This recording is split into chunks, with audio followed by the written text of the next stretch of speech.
सम्पूर्णमा नमस्ते।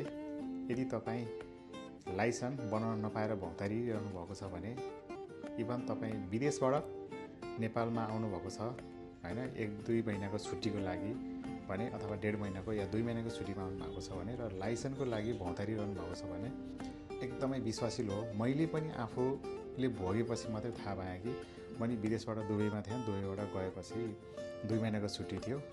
त्यसपछि मैले चाहिँ कन्ट्र्याक्ट पाएँ। मैले सुमन ड्राइभिङ सेन्टर चाहिँ उहाँ समक्ष मैले चाहिँ कन्ट्र्याक्ट पाएँ उहाँको हैन। यो चाहिँ जहाँ चाहिँ यो सुमन ड्राइभिङ सेन्टर चाहिँ सुकेधारा, उहाँ एकदमै विश्वासिलो पात्र हुनुहुन्छ। एकदमै मैले पनि हेर्न सक्नुहुन्छ, मैले 2 महिनाको अवधिमा मैले पनि लाइसेन्स प्राप्त गरेँ। हेर्न सक्नुहुन्छ तपाईँहरूले पनि यहाँ मैले आफैले ट्रायल पास गरेर मजाले चाहिँ निकालेको लाइसेन्स हो यो। हेर्न सक्नुहुन्छ एकदमै विश्वासिलो, एकदम भरपर्दो तरिकाले उहाँले बनाएर दिनुहुन्छ है। मैले यो अहिले पहिले नै मैले अपलोड गर्थेँ, तर अलिकति ढिला भयो चाहिँ म हैन। मैले चाहिँ अपलोड गर्नलाई अझै 1-1.5 महिना नै अझै ढिला भयो जोस् मैले भिडियो बनाएको चाहिँ हैन। नत्र नि मैले चाहिँ ठ्याक्कै वहीँ नेपालमै हुँदाखेरि नै मैले प्राप्त गरेँ हो। खास गरी मैले निकाल्न नपाएर टाइम नभएको कारणले, नत्र अनि चाहिँ त्यो धेरै पहिल्यै निक्लेको।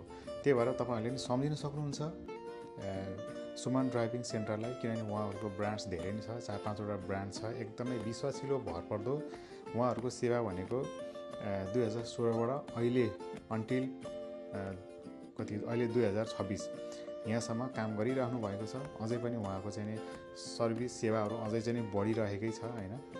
अलि ठुलो भ्यानहरू लगायत अब हाइसहरू लगायत यस्तो पनि अब जोस् बढाउँदै हुनुहुन्छ। एकदमै राम्रो सेवा दिनु भइरहेको छ उहाँहरूले। यदि तपाईँहरू पनि कतै विदेशबाट जाँदै हुनुहुन्छ भने पक्कै पनि म उहाँको लिङ्क राखिदिन्छु हैन।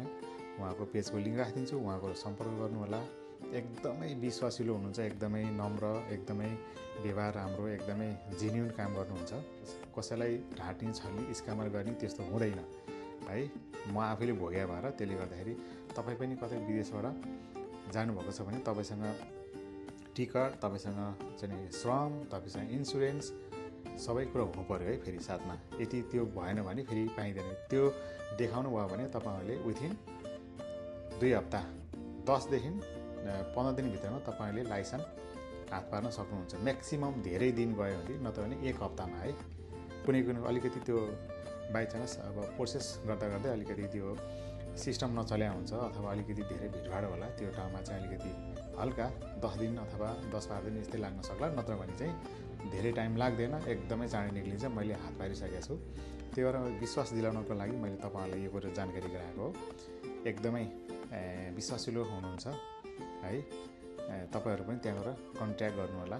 एकदमै विश्वसनीय पात्र हुनुहुन्छ उहाँहरू भनेको। एकदमै जेन्युन काम गर्ने सुमन ड्राइभिङ सेन्टरलाई गएर एकचोटि कन्ट्याक्ट गर्नु होला। तपाईँको काम नभएको, कतै गएर नभएको काम भौतारेर हिँडिरहनु भएको छ भने सुमन ड्राइभिङ सेन्टरले तपाईँको काम सफल बनाइदिनुहुन्छ। उहाँ एकदमै विश्वासिलो हुनुहुन्छ। हस् है त, थ्याङ्क यू सो मच।